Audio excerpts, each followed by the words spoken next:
Hello team, welcome to another ATP Geopolitics video with myself, Jonathan MS Pierce. This is a Ukraine war breaking news update. The news itself, the original story isn't breaking. This happened sort of 3 days ago, whereby a high-ranking Ukrainian official was assassinated in Kiev, and this is really controversial. Ivan Voronych was an SBU, a SBU colonel, involved in some pretty high-level activities in the Ukrainian war machine, including certain missions and whatnot. You know, he's we're not going to know too much about what he has done, but he was one of, as it says here, Ukraine's most experienced covert operators.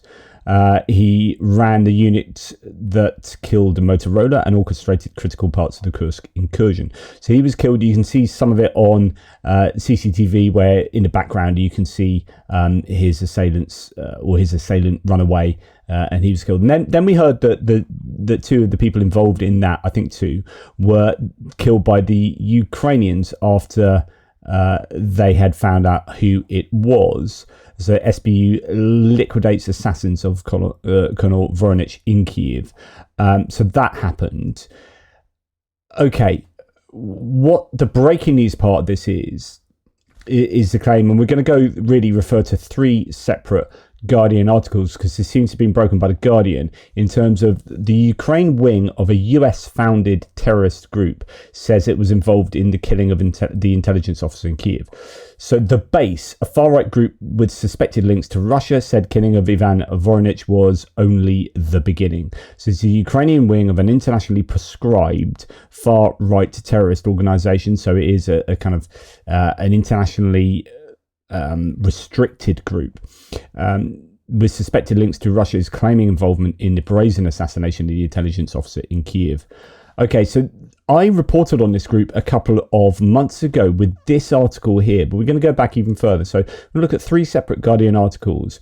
It started at least this article trilogy started 3 months ago with the US neo-Nazi group with Russia-based leader calls for targeted Ukraine attacks. So this is the base, a terrorist group founded in 2018, and it's free to export violence abroad as Trump pulls FBI from pursuing the far right, was this original article. So a US neo-Nazi group, terrorist group with a Russia-based leader, is calling for targeted assassinations and attacks on the critical infrastructure of Ukraine in an effort to destabilize the country as it carries out ceasefire negotiations with the Kremlin. The base, which has a web of cells all over the world, was founded in 2018 and became the subject of a relentless FBI counter-terrorism investigation that led to several arrests and world governments officially designating it as a terrorist organization. Now, with the Trump administration pulling the FBI from pursuing the far right, the base, left unchecked, is trying to export its violence abroad.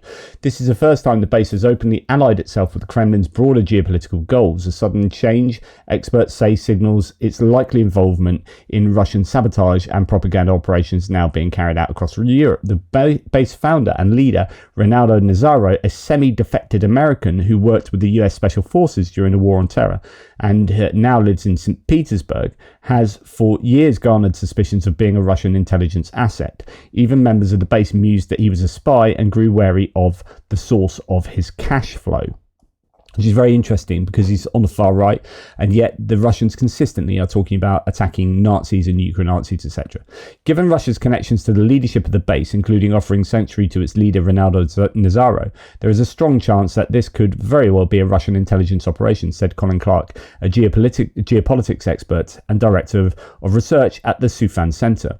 Quote, supporting and directing violent non-state actors, including racially and ethnically motivated violent extremists, is just another tool in the Kremlin's hybrid warfare toolkit, and one which Moscow has repeatedly demonstrated that it's willing to use. In posts on Telegram, the base is offering cash for volunteer operatives and recruits to carry out attacks on, quote, electric power stations, military and police vehicles, military and police personnel, government buildings, Ukrainian politicians, specifically in Kiev and other cities in Ukraine. So we already know that there have been all of the above carried out by a number of different people in Ukraine, often those who aren't necessarily aligned with Russia, or, you know, these are Ukrainians, but they might be blackmailed, they might be just wanting or needing money. So the base previously demonstrated it can obtain funding from cryptocurrency vectors and allegedly from Nazzaro's own unknown funds. Quote, the remnants of the Ukrainian authorities understand their weakness. We understand it too, said the base. The time is now. Okay, so they are, and it goes on to detail activities in Zakarpattia and in Odessa and whatnot. So these guys are active. They've got this American as a head. So then we go to a month after that. This is 2 months ago, and this is the article that I actually shared with you previously. Alleged former members of neo-Nazi group claim its leader is a Russian spy. So it's actually slightly worse, and that will, it goes slightly deeper, that these guys aren't just kind of aligned to Russia, and it's not that just that this chap is being given sanctuary in Russia, but he's actually a Russian spy. Allegation against Rinaldo Nazzaro, founder of the base, should shed new meaning on group's efforts inside Ukraine. So let's just dip into this article. So alleged former members of the international neo-Nazi terrorist organization are claiming it's a Russia-based and American leader is a Kremlin spy, according to online records reviewed by The Guardian. The allegation that Rinaldo Nazzaro, a former Pentagon contractor and founder of the base, listed as a designated terrorist organization all over the world, is an alleged Russian intelligence asset, could bring new meaning to his group's latest effort, sabotage and assassination missions inside Ukraine to weaken the government of President Zelensky. And of course, that's now what appears to have happened. A website circulating on far-right Telegram channels is claiming to speak on behalf of former members of the base and said that it was exposing the group for what it really is, the cutout of Russia's Federal Intelligence Agency, the FSB. The members allege that they were always suspicious of Nazzaro's behaviour and worried about who his handlers really were. Quote, Nazzaro presented himself as an army veteran who has been to Afghanistan. However, during gun ranges, he mentioned how he's never touched a shotgun in his life, wrote the members. Things started becoming really sus when a few members could see him texting on the phone in Russian, in a fluent, at least a good level, as he was writing fast and seemingly naturally. All of that alone led to the belief that Nazzaro might be a Russian federal asset, and at the time it was already obvious that he was flying to Russia back and forth. For example, when a number of base members were being arrested, they noted he quickly gets into a plane to Russia. During the height of the base's activities, it came to light that Nazzaro had worked on a top-secret capacity as a drone targeting analyst for American Special Forces in Iraq and Afghanistan, but there were no records of him in ground combat. The ex-members also claimed how the base's latest venture into Ukraine, where it was offering cash for operatives to carry out assassination and sabotage missions, is a Russian intelligence operation that is gaining traction. Recent videos online show the base burning military vehicles with Ukrainian license plates, electrical boxes, and other activities inside the country. Actually, no, it wasn't this article. It was a similar article with that same picture that they used, talking about these guys. It was a very, very similar one, but this actually goes into detail of the activities they had been doing, which I wasn't aware of. So, burning these relay boxes that we see happen in Russia quite a bit, and burning vehicles that we know happens in Ukraine fairly consistently. The writers said the new base cell in Ukraine was bigger than any other FedOp carried out by Nazzaro. Thus, quote, thus not only are they trying to disrupt the system, but also dislocate the Ukrainian forces, which again furthers the interests of Russia, they said.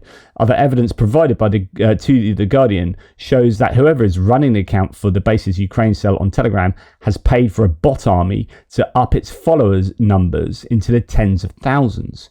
Quote, how does a base have money for so many bots and rewards for actions, wrote a user affiliated with the website on Telegram. I wonder who funds them. Nazzaro has increasingly leaned on Russian digital infrastructure to operate his global organization. Posts calling for attacks on Ukraine first appeared on the base's VK account, which is hosted in Russia and run by Nazzaro. The recruitment email for the base is also a mail.ru address, the email provider of a well-known ally of the Russian President Vladimir Putin. Nazzaro, however, has repeatedly maintained that he's not affiliated with any spy agencies, even making an uncanny appearance on Kremlin state television in 2020, telling a reporter that he, quote, never had any contact with any Russian security services, something the ex-members also reference. Quote, that these accusations are also coming from alleged former members of the group is particularly interesting, given inside knowledge of the group they may have, and Nazzaro's role within a global accelerationist white power movement, said Joshua Fisher-Birch, a far-right analyst who saw the website and allegations circulating. So I saw another article that was talking about this and how, you know, there were people who were coming out and saying, yeah, we're pretty sure this guy is a Russian agent. So now forward wind to today. And The Guardian reports this. A Ukraine wing of US-founded terrorist group says it was involved in killing of intelligence officers in Kiev. The base of far-right group with suspected links to Russia said killing of Ivan Voronych was only the beginning, which is all very worrying that actually they had the capability to continue doing this and to do more.